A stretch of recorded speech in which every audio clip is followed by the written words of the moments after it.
시작할까요? 네. 교수님 조금 이렇게. 예. 이쪽으로 갈까요? 예. 예. 예.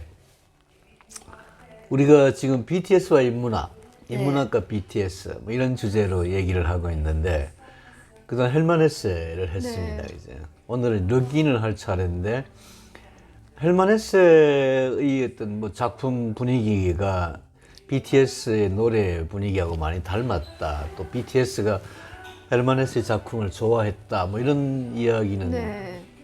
들었습니다만 이 르긴에 대해서는 그 BTS의 그 노래 중에 봄날이라고 하는 네. 노래에 오멜라스라고 하는 르긴의 네. 작품 이름이 바로 나오죠. 네. 근데 또 의외로 그 오멜라스를 떠나는 사람들이라고 하는 르긴의 작품하고 네. 봄날이 글쎄요 그 뭐 분위기상 비슷하다고 느껴지기도 하지만 그 오멜라스를 떠나는 사람이라고 하는 르긴의 작품 세계가 그 음악 그대로 반영되어 있는 것도 아닌 것 같아요, 그죠? 네. 그렇죠.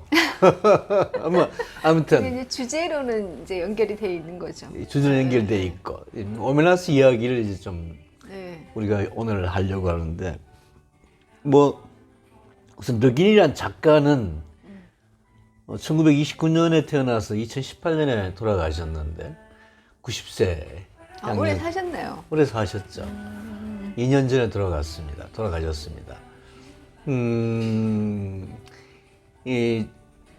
뭐 90세란 나이가 뭐 오래 살았다고 이야기할 수도 있겠습니다. 요새 뭐 100세 시대라고 하니까. 네.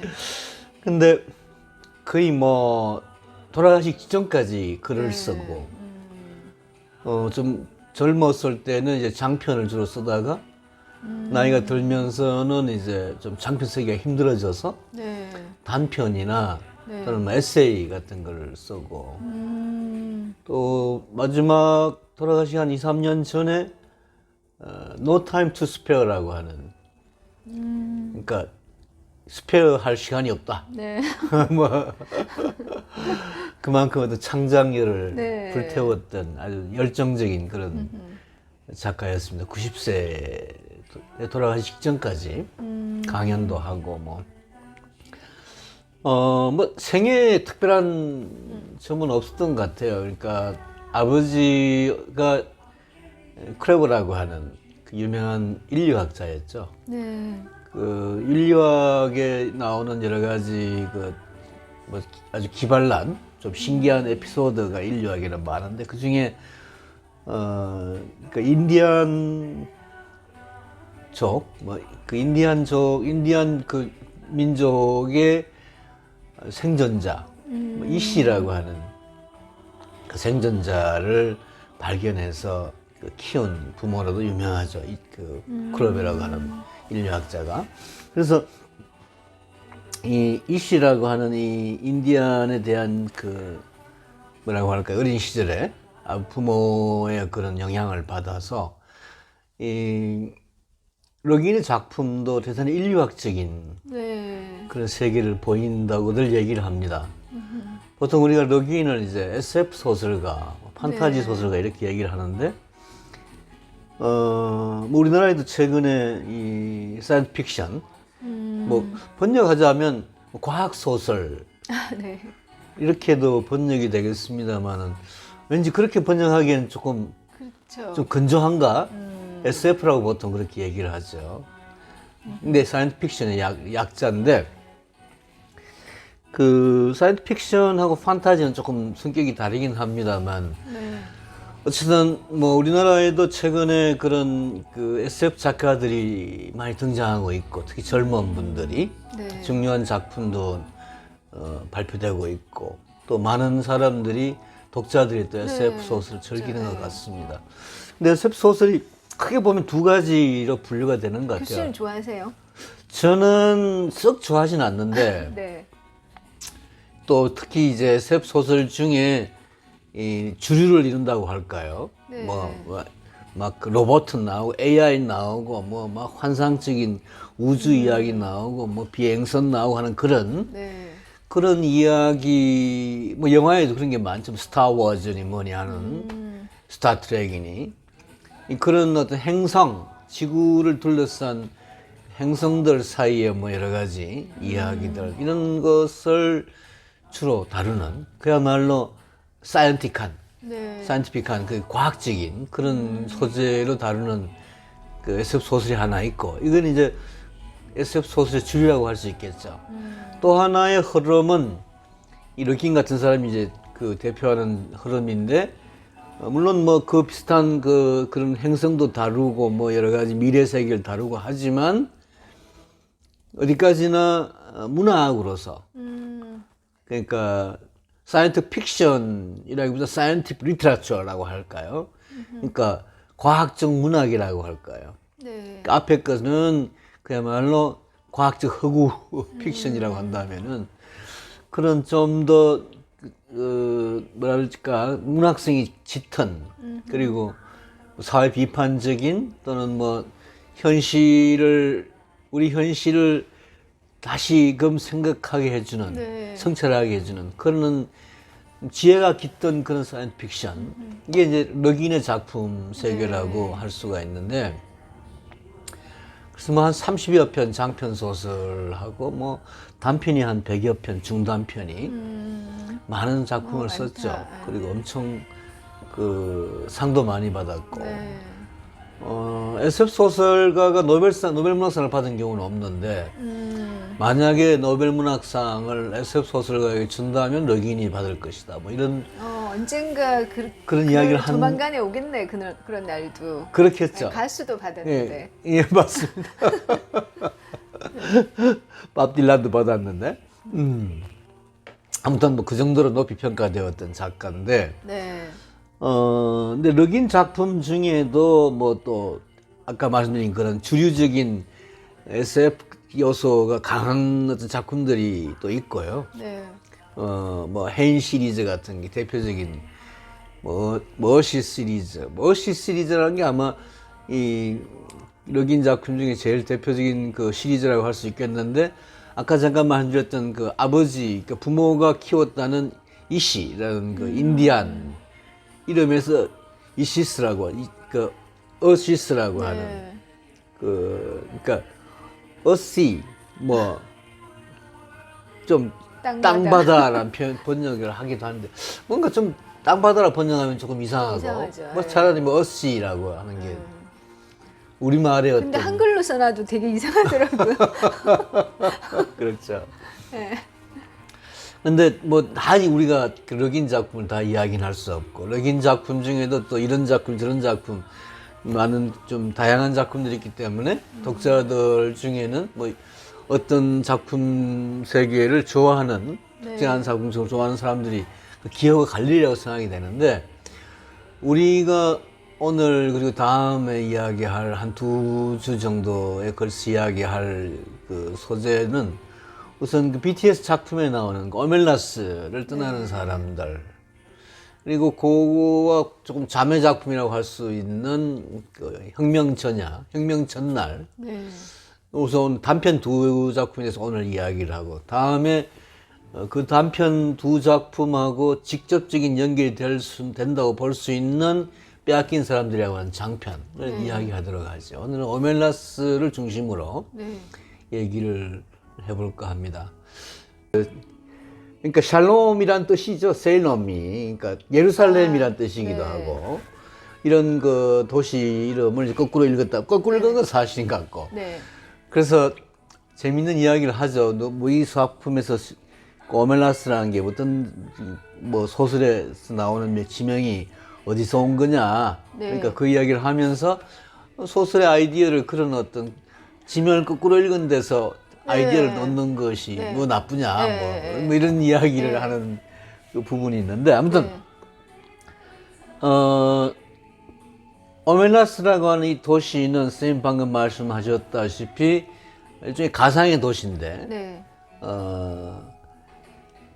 이제 제가 읽은 바로는 그 이 도시, 이 오멜라스라고 하는 이 도시 또는 뭐 마을, 뭐 나라라고 할 수도 있겠죠. 뭐 작은 어떤 도시인데 뭐 왕도 노예도 없고, 뭐 광고도 없고, 뭐 주식시장도 없고. 네. 아무튼 이 어떤 전제적인 요소나 네. 또는 자본주의적인 요소가 네. 거의 없는. 네. 그래서 만인이 평등하고 네. 자유롭고 행복한 네. 그런 그 서로가 모두가 평등하고 모두가 자유롭게 사는 그리고 물질적인 어떤 이런 것도 별로 그렇게 추구되지 않고 네. 그래서 이걸 어떤 식으로 뭐 간단히 추려서 이야기를 한다면 저는 이 도시는 굉장히 그 아나키즘적인 도시다 이렇게 네. 생각을 하고 또 이 작가가 앞에 써놓은 그 럭인이 이 오멜라스를 떠나며란 소설 앞에 그 조금 설명 비슷하게 붙여놓은 노트에 의하면 이 오멜라스라는 도시는 뭐 푸리에나 또는 뭐 벨람이나 또는 뭐 모리스 같은 사람들이 생각했던 어떤 그런 이상 도시. 푸리에, 벨람이, 그 모리스 같은 사람이 다 이제 19세기의 아나키스트들이죠. 네. 아나키스트들이 당대의 어떤 자본주의 사회는 물론이거니와 네. 또 그 당시 그 자본주의에 대립되어서 주장되었던 사회주의도 네. 부정하고 둘 다 이제 권위주의적인 사회라는 거죠. 부정하고 무건의에 또 무권력에 자유롭고 평등한 도시 또 그런 어떤 지역 나라 네. 이걸 이제 그 아나키스트들이 이제 상상을 했는데 그런 도시 그런 나라를 만들자고 얘기를 했는데 그런 어떤 한 도시의 표상이 여기 이제 오멜라스로 네. 나오는 거죠. 그런데 그런 이상 도시 이상향임에도 유토피아임에도 불구하고 이 도시가 어떤 유지되고 있는 중요한 비밀 중에 하나가 어떤 한 소년 또는 소녀 네. 누구 어떤 소년인지 소년인지 잘 모르는 아주 어린애 하나가 이제 아주 깊은 지하에 갇혀서 그 아이가 고통을 당하는 그것 때문에 이 유토피아가 유지가 되고 그것 때문에 이제 그 사람들이 또 그걸 다 아는 거죠. 그 아이의 네. 존재를. 네. 그러면서도 모른 채, 네. 뭐 알면서도 모른 채, 네. 단 이 아이에 대해서 배우기도 하고, 다 아는데도, 뭐 그렇게 그 유토피아는 유토피아대로 이제 살아간다는 이야기인데, 네. 그리고 이 소설에서, 노트에도 앞에 나오듯이, 과연 만인이, 대부분 다수가 그렇게 행복하게 자유롭고 평등한 그런 이상사회에 살아간다 하더라도 네. 한 사람이 고통을 당한다면 이걸 과연 이상사회라고 할 수가 있느냐라는 어떤 비판. 네. 그래서 뭐 흔히 우리가 뭐 우리 사회도 그렇습니다만 뭐 선진 사회니 이상적인 사회니 뭐니 하지만 그 사회의 한 구석에는 항상 그런 불행한 사람들, 우리 시대에도 있고 또 어느 시대나 마찬가지, 어느 나라에나 마찬가지로 존재하는 그런 불행한 사람들이 존재한다라고 하는 그런 사람들이 있기 때문에 사실 이 뭐 어쩌면 그 다수의 행복이라는 게 뭐 유지될 수 있는지도 모른다고 하는 그런 일종의 역설이라 할까요? 이거를 이제 이 소설이 보여주는데 아무튼 이런 소설을 쓰는 아이디어를 럭인은 자신이 윌리엄 제임스라고 하는 네. 우리가 말하는 프라그마티즘의 창시자라고 할 수 있는 미국 철학자인데 윌리엄 제임스가 어떤 책에서 만인이 행복하다 하더라도 한 사람이 불행하다 하면 과연 그것을 우리가 진정한 의미의 행복이라 볼 수 있느냐 이렇게 얘기한 그래서 이제 아이디어를 얻었다. 근데 사실 그런 이야기는 이미 19세기에 도스토옙스키가 까라마조프의 형제라는 소설에서 제사장 이야기, 대제사장 이야기를 통해서도 그 비슷한 이야기를 한 적이 있기 때문에 그 도스토옙스키 작품하고 같은 맥락이냐라고 럭인에게 물었더니만 그건 아니다. 윌리엄 제임스한테 힌트를 얻은 것이다. 이렇게 이야기를 했다고 합니다. 근데 윌리엄 제임스도 사실은 굉장히 아나키스트적인 그런 네. 생각을 가진 사람이었어요. 우리는 이 프라그마티즘이라고 하는 그 미국 철학을 보통 실용주의라고 번역을 하는데 사실 이게 실용주의라고 번역을 하게 되면 좀 건조해져요. 그 개념이. 네.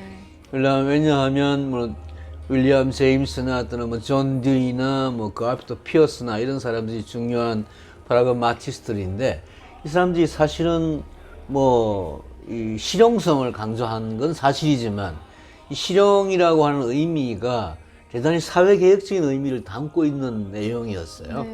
그래서 프라그마티즘이라고 하는 게 단순히 뭐 이 이상주의에 반하는 실용주의 뭐 이런 의미로만 그 이해되어서는 안 되고 네. 그러니까 윌리엄 제임스도 그렇고 존 듀이도 그렇습니다만은 어떤 사회개혁 그러니까 그 지금 현재의 사회에 대한 어떤 말하자면 개혁적인 의지를 표명한 점에서는 대단히 아나키스트적인 측면이 있다는 걸 우리가 알 수가 있는데 아무튼 이 소설의 뭐 내용은 또다시 우리가 좀 더 언급을 해야겠습니다만은 대충 뭐 그렇게 사상적인 어떤 배경이나 분위기 같은 건 말씀드릴 수 있을 것 같은데 근데 이제 BTS가 그 봄날에서 보면 오메로스라고 하는 것이 뭐 호텔로 나와요, 그죠? 호텔의 간판 비슷하게 위에 오멜라스가 나오고 뭐 베이컨시, 노 베이컨시 보통 호텔에 그 뭐 사람 자리가 있다 없다, 빈 방이 있다 없다 이걸 베이컨시, 노 베이컨시였다가 불빛이 번쩍번쩍하면서 무슨 사람이 있는 열심히 것처럼 보셨네요. 뭐 예. 그래서 무슨 이 어떻게 연관이 될까? 근데 이제 떠나는 이야기인데 아까 잠깐 고멜로스 떠나는 사람들이 이제 그런 이상 사회에 살면서도 그 불행한 한 아이의 비참한 삶을 아는 어떤 한 사람이 이제 또 젊은 사람이죠. 그걸 알고서 이제 이 이상향을 떠나는 게 이 소설의 마지막이잖아요. 뭐 소설은 한 세 가지 구조를 가지고 있는데 뭐 이 오멜라스의 어떤 큰 축제 분위기가 나오고 그 다음에 그 비참한 아이의 이야기가 나오고 마지막에 이제 이 떠나는 사람들이 나오고 그죠. 이상 사회의 축제가 아주 화려하게 펼쳐지는 장면이 나오는데 거기에 대해서 딱 반대되는 한 소년의 한 아이의 이야기가 비참한 아이의 이야기가 나오고 그다음에 그 동네를 떠나는 굉장히 좀 변정법적인 구조라고 할까요? 뭐 정반하고 이제 합의라고 표현하기 좀 그런데 아무튼 떠나는. 이게 봄날이라고 하는 그 뮤직비디오도 보면은 떠나요. 정국이가 떠나죠. 떠나는데 혼자 떠나는 건 아니고 같이 떠나는 식으로 나와요. 그죠? 물론 아이로 나오는 또 친구도 하나 있고. 그래서 이 뭐 당신은 외롭지 않다? 혼자 가지는 않는다? 함께 간다? 뭐 이런 의미로 작품에서는 봄날에서는 그렇게 그 가사가 나오고 장면이 나오는데 르긴의 소설에서는 혼자 떠나는 거죠. 각자 혼자 떠나는 각자 혼자 떠나는 걸. 그 혼자를 되게 강조하잖아요. 그렇죠. 혼자를 강조하죠. 그래서 뭐 조금 저는 BTS의 봄날의 이미지하고 르긴의 소설의 어떤 그 내용하고 조금 다른가 같은가 잘 모르겠다는 생각을 했어요. 선생님은 어떻게 보셨어요?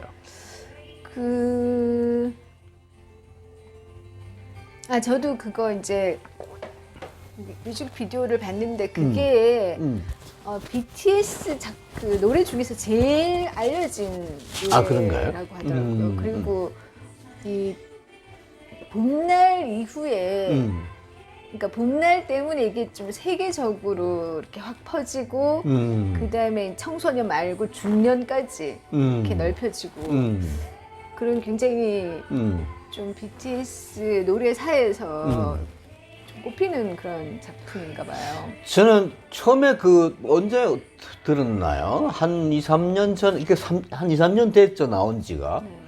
근데 이제 우연히 그 BTS에 관련된 책을 쓴 그 어떤 작가, 박지원이라고 하는 작가하고 대담을 하는 기회가 있었는데 그분이 이제 그 얘기를, BTS 얘기를 많이 책을 썼기 때문에 많이 하면서 그 봄날에 대한 이야기도 해주었어요. 그래서 그 우연히 이제 찾아보니까 BTS의 네. 그 봄날이 그 나오는데 그 뭐야 뭐 보고 싶다 뭐 이런 가사가 그렇죠. 나오잖아요, 네. 그죠? 그게 아주 딱 그 귀에 꽂히는 네. 그런 노래. 사실 르긴의 소설 오멜라스라는 그걸 보고 저 오멜라스 그 오멜라스인가? 라고 생각을 했지만 네. 뭔가 좀 잘 연결이 안 되었었어요. 선생님 말씀 근데 그게 계속하시죠. 세월호 세월호 이야기. 이야기라고 하더라고요. 그러니까 이제 그 아이들 음, 세월호의 아이들하고 경관을 해서 음. 그렇게 이제 작품이 만들어진 것 같아요. 세월호의 아이들이 오멜라스에 나오는 그 아이에 그러니까 하고 이제 연관이 되나요? 그렇죠. 아하. 네. 그 이제 희생양을 두고 이제 사람들이 그러니까 점점 잊혀져 가고 있고 뭐 하여튼 그런 얘기잖아요. 네, 그래서 보고 싶다 그러고. 네. 그래서 거기에 있는 그 뮤직비디오에 나오는 그런 디테일들이 다 세월호를 상징하는 이제 바다 나오고 네, 나중에 마지막에 신발도 나오고. 신발 나오고 예, 세월호와 관련이 되었구나. 네. 사실 그러네요. 저도 그 박지원이란 분이 그 얘기를 하는 걸 들었는데 또 깜빡했네요. 사실 우린 그런 걸 깜빡깜빡 잊고 사는가 봐요. 저는 어쨌든 이거 읽고 짧지만 굉장히 임팩트가 있더라고요. 그래서 그 자기를 돌아보게 하는 힘 같은 거. 저는 사실 SF 좀 별로 안 좋아하거든요. 왜냐면은 항상 이게 그러니까 실제가 뭐냐 이게 아직까지 저도 약간 옛날 사람이 이제 돼서 그런지 그런 거 이제 관심을 갖고 현실을 보기도 바쁜데 그 너무 이제 픽션으로 가면은 인생이 좀 복잡해진다 이런 생각이 있었거든요. 근데 이 오멜라스를 떠나는 사람들은 현실을 또 다른 프리즘을 통해서 딱 보게 하는 힘이 있더라고. 굉장히 강렬하게 환기시키는. 그래서 르균이 이런 사람이었구나 막 이런 생각이 들었는데요. 그 마지막에 떠나는 사람들이라는 그 멘트가 우리 보고 떠나라는 거 아니에요? 네. 그러니까 모두가 행복해도 한 사람이 이제 불행하면은 그거는 추악한 현실이라고 이제 드러내주는 거거든요. 그래서 현실이 그래서는 안 된다라는 의식을 가지고 다른 사람하고 의논할 거 없이 혼자 산을 넘고 뭐 이렇게 좀 어둠을 향해서 이제 걸어가라라는 메시지가 이건 것 같거든요. 그렇죠. 그래서 그럼 어디로 갈 거냐? 이제 일단 떠난다는 그 이제 설정이 되게 중요한 것 같고 대부분은 안 떠나니까. 네, 그걸 그냥 가슴 아파하면서 그리고 좀 기억하면서 자기의 이 평화와 행복을 감사하는 이런 구조가 이제 이 사회라면은 그것을 부당하다고 생각하고 이제 거기를 다시는 집으로 돌아가지 않는다고 하거든요. 그러니까 그 행복한 그러니까 위장된 평화가 유지되는 그 거기를 떠나서 이제 다른 방향으로 간다는 거. 그게 굉장히 사람들에게 뭔가를 이렇게 각성시키는 효과가 있는 것 같거든요. 그래서 떠난 데가 결국은 그거 뭐죠? 혁명 전날. 혁명 전날에 나오는 그 배경이 이 오도주의자 중 한 명이 떠나가지고 거기서 이제 그 무정부 사회를 건설하는 거잖아요. 근데 보니까 저는 빼앗긴 자들을 안 읽었는데 아마 순서가 그 다음에 뺏긴 자들을 쓰고 그 다음에 혁명 전날을 쓴 것 같아요. 그러니까 빼앗긴 자들에서 르긴이 이제 상상할 수 있는 무정부주의 사회를 이제 하나 그려놓고 그 자기가 이걸 굉장히 신나게 썼겠죠. 자기가 생각하는 그 오멜라스를 떠나서 이제 세울 수 있는 이상 사회를 이제 건설을 한번 해보고 그러고 나서 또 약간 찾아오는 그런 공허함 그런 게 또 있잖아요. 그래서 그 혁명 전날에 보면은 거기 주인공이 자기한테 라이라. 네. 라이라, 예. 그러니까 그 라이라가 그러니까 르윈에게 그 사회가 어떠하다는 거 이제 그만 쓰고 나에 대해서 좀 쓰라고 그 주인공 자신에 대해서 사회하고 개인은 또 다르잖아요. 그래서 그런 말이 자기한테 들려온 것이 너무 이제 고마웠다 뭐 이런 식으로 써놨거든요. 그래서 이제 혁명 전날에서는 그 건설했던 그 여자의 어떤 내면 세계, 그 이제 이상 사회를 건설하고 나서 느끼는 그런 것들에 대한 어떤 반성과 약간의 이제 회한과 또 감상 같은 것을 혁명 전날에다가 이렇게 쓴 것 같더라고요. 글쎄, 전 시간 순서는 잘 모르겠어요. 왜냐하면 일단 오멜라스도 이상사회예요. 오멜라스도. 네, 그렇죠. 이상사회, 이미 이상사회예요. 근데 그 이상사회가 어떤 다른, 그러니까 어린아이의 불행을 딛고 네. 존재하는 이상사회에 대한 실망, 절망으로부터 떠나는 사람들의 이야기잖아요. 네. 근데 혁명 전날은, 그런 이상사회를 만들기 위한 혁명 전날. 그러니까 이상사회를 추구한 사람이 네. 이상사회를 세우려고 엄청나게 노력했던 한 여인이 그 혁명이 터지는데 그 혁명 전날에 또 떠나는 이야기. 그러니까 오멜라스를 떠나는 거나 여기 정명 전날에 떠나는 라일라의 이야기나 오멜라스를 떠나는 이야기는 그렇죠. 마찬가지죠. 그 구조는, 그러니까 네. 시간 순서는 잘 모르겠어요. 근데 빼앗긴 자들 교수님 읽으셨잖아요. 빼앗긴 자들의 경우는 이미 떠나는 이 사람 거기 나온 쉐백이라고 하는 주인공이 우리 다음 주에 좀 더 상세히 이야기하겠습니다만은 이 사람이 아나키스트 사회, 이상 사회에 살다가 네. 그 사회에 좀 여러 가지 문제가 있다는 생각이 들어서 다른 세계를 떠나는 이야기인데 그 다른 세계라고 하는 게 지금 우리가 살고 있는 세계예요. 네. 그래서 뭐 이야기 순서라든가 이 세 작품을 연관을 해가지고 뭔가 이렇게 뭐 예를 들어 오멜라스에 떠나는 게 현실 사회냐. 앞에 이제 그 설명이 그렇게 나오거든요. 자기가 쓴 빼앗긴 자들 그걸 다 쓰고 나서 그렇게 된. 다 그 쓰고 난 뒤에 라우라가 이제 내 얘기도 좀 써달라고 하는 목소리가 들려서 이제 자기가 그렇죠. 쓴다고. 근데 이제 작품을 쓴 거 하고 네. 그 작품 내용의 연관성은 네. 다른 뭐 시간의 순서라든가 선후의 어떤 그 관계라든가 이런 건 저는 잘 모르겠다 생각이 혁명 들어요. 전날에 보면은 아직 혁명이 이제 그러니까 이거는 젊은 사람들이 지금 다시 혁명 전날이고 네네. 라우라의 혁명은 이미 다 지나간 이미 거예요. 지나갔다. 네. 자기는 한바탕 혁명하고 이상사회 다 건설하고 나서 이제 돌아보는 건데 돌아보니까 이제 자기는 정말 이렇게 거기 침 흘리는 노파가 되어 있고 그 사람들이 보는 자기하고 자기가 생각하는 그 자기가 또 다른 거예요. 그럼 나는 누구냐 생각해 봤을 때 이 여자는 그 자기 남편 역시 혁명하다가 이제 죽은 그 남편 타미란가? 타비라.